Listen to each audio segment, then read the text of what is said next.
پہلے احکام نہیں آئے تھے تو صحابہ کرام نے اپنے طور پر یہ قیاس کیا کہ روزہ جیسے یہودیوں کے ہاں ہے ویسے ہی اس کے حکم ہمارے ہاں بھی ہے، اور کما کے لفظ میں اشارہ بھی تھا، کما کتب علی الذین من قبلکم، جیسے کہ تم سے پہلے لوگوں پر روزہ فرض کیا گیا۔ اب پچھلی شریعت میں روزہ اس کا نام تھا کہ جب سو گئے تو روزہ شروع، کوئی نہ اس میں سحری کا تصور تھا اور نہ ہی رات کو بھی اپنی بیویوں سے ہم بستری کا کوئی تصور تھا۔ اسلام میں یہ نہیں تھا، لیکن ابھی وضاحت نہیں آئی تھی۔ شریعت محمدی میں تو اس کے لیے آسانی آنی ہے، لوگوں کے علم میں تو نہیں ہے نا۔ لوگ جو ہے وہ یہ سمجھتے ہوئے کہ یہ کام غلط ہے کر رہے تھے، رات کے وقت اپنی بیویوں سے ہم بستری ہو گئی، یا رات کو کسی وقت کچھ کھا پی لیا، لیکن دل میں دغدغہ رہا کہ تو شاید ہم نے روزے میں خلاف کیا۔ اس کے لیے پہلے تو معافی نامہ اللہ نے پہلے گرانٹ کی معافی۔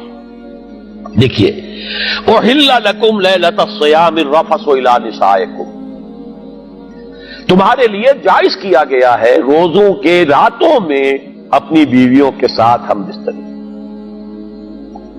ہن لباس لکم وانتم لباس لہن، وہ تمہارے لیے بمنزلہ لباس ہے، تم ان کے لیے بمنزلہ لباس ہو۔ لباس اور جسم میں کوئی پردہ نہیں ہو آنکھیں، اسی طریقے سے بیوی اور شوہر میں کوئی پردہ نہیں۔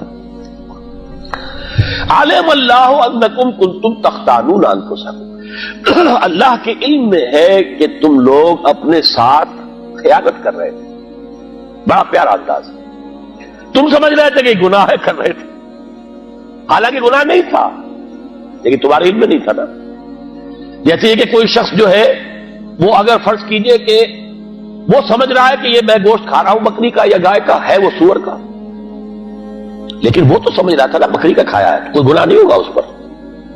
اور جو شخص بکری کا گوشت کھا رہا ہے یہ سمجھ کر کہ یہ سور کا کھا رہا ہوں تو وہ تو سور ہی کھا رہا ہے۔ اس اعتبار سے فرمایا علم اللہ انکم کنتم تختانون انفسکم، تم اپنے آپ کے ساتھ خیانت کر رہے تھے، لیکن کیونکہ پہلے وضاحت نہیں کی گئی تھی لہذا فرمایا فتاب علیکم وعفا عنکم، تو تم پر اللہ تعالیٰ نے رحمت کی نظر فرمائی۔ تابہ کے معنی لوٹنا، رجوع کرنا، تابہ یتوبو، ہم بھی اللہ کی طرف توبہ کرتے وہ توبہ الہ ہوتی ہے، توبو الی اللہ توبۃ نصوحا، اللہ بندوں کی طرف متوجہ ہوتا ہے وہ توبہ اعلی ہوتی ہے۔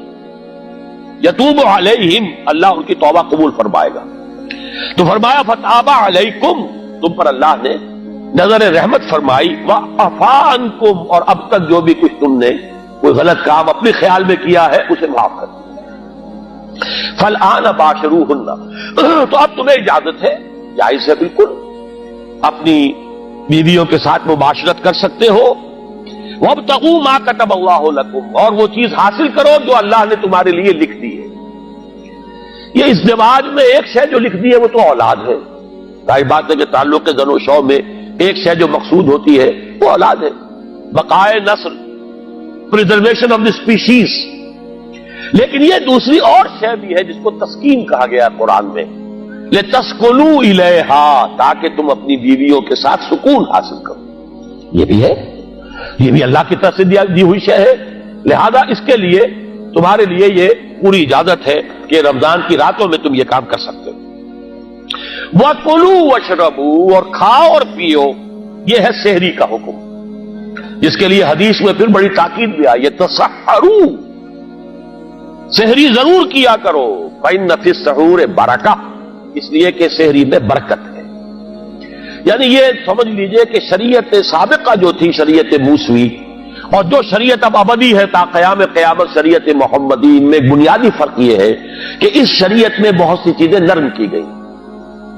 وہاں ہفتے کا حکم تھا، پورا دن کوئی کاروبار دنیاوی نہیں کر سکتے، جمعہ کے سورج کے غروب ہونے سے لے کر ہفتے کے شام کو سورج کے غروب ہونے تک 24 گھنٹے کوئی کام نہیں کر سکتے تم قطعاً۔